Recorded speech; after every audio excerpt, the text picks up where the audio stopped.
ఒక సుందరమైన అడవి మధ్యలో విస్తరించి ఉన్న రావిచెట్టుపై ఓ చిలుక తన గూడు నిర్మించుకుంది. ఆ గూడు చిన్నదే అయినా, ఎంతో ప్రేమతో, శ్రమతో, రక్షణతో నిండి ఉండేది. ఆ చిలుకకు 2 ముద్దుల పిల్లలు. రోజు పొద్దునే సూర్యోదయాన్ని చూసి తల్లి చిలుక పిల్లలకు మధుర గీతాల్ని నేర్పించేది. ప్రేమ, గౌరవం, సహనంలాంటి మంచి లక్షణాల్ని కూడా నేర్పించేది. ఒకరోజు వర్షాకాలం ప్రారంభంలో పెద్ద గాలివాన వర్షం తోడై వచ్చింది.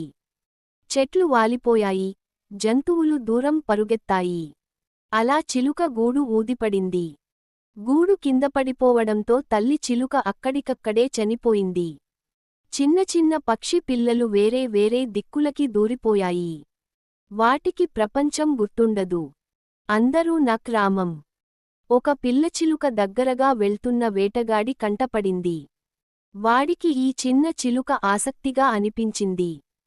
ఈ పక్షిని నేను గాలిలో మాట్లాడేలా నేర్పిస్తాను అని అనుకుని తన ఊరికి తీసుకెళ్లాడు. అక్కడ దానికోసం బంగారు కంచనపు పంజరాన్ని తయారు చేశాడు. కాని స్వేచ్ఛ లేని జీవితం మొదలైంది. తినేందుకు మంచి ఆహారం ఉన్నా, పిచ్చి మాటలు, అశ్లీల పదాలు వేటగాడు మాట్లాడిన మాటలే వినిపించేవి. రోజూ అసభ్యంగా మాట్లాడే వాడి మాటలే చిలుక దాన్ని అభ్యాసంగా మార్చుకుంది. ఇక మరో చిలుక పిల్ల మాత్రం అదృష్టవంతం. అది సమీపంలోని ఓ ముని ఆశ్రమంలో పడి ఉండగా, అక్కడి మునిబాలకులు దాన్ని చూసి తానే తమ సోదరురాలిలా చూసుకున్నారు. రోజూ యజ్ఞం, మంత్రోచ్చారణలు, శాంతి, సహనం, విద్య, వినయం ఇవి అన్నీ దాని చుట్టూ ఉండేవి. మునులు దానికి ప్రేమగా మాటలు నేర్పించారు. ధర్మం, సేవ, వినయం వంటి విషయాల్లో దాన్ని పెంచారు. చిలుక కూడా అదే మాటలు నేర్చుకొని మంచి స్వభావాన్ని అభివృద్ధి చేసుకుంది. సంవత్సరాలు గడిచాయి. 2 చిలుకలు పెద్దయ్యాయి.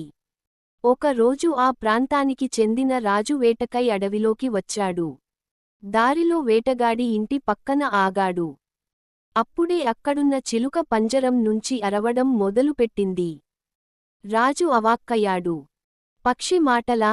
అసభ్యంగా అరిచిందే అని అనుకుంటూ అక్కడి నుంచి వెళ్ళిపోయాడు. కొద్దిసేపటికే ముని ఆశ్రమం కనిపించింది. అక్కడి వాతావరణం ప్రశాంతంగా ఉంది. స్నేహపూర్వకంగా స్వాగతం పలుకుతున్న మునులు.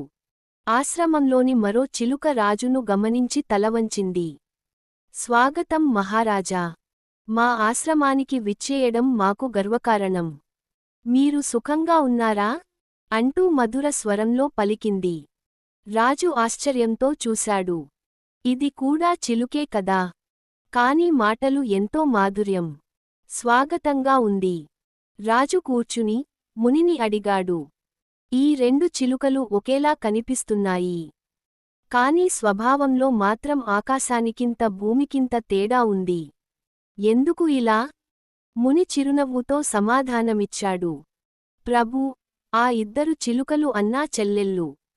అయితే ఒకటి వేటగాడి వద్ద పెరిగింది. మరొకటి మా ఆశ్రమంలో పెరిగింది.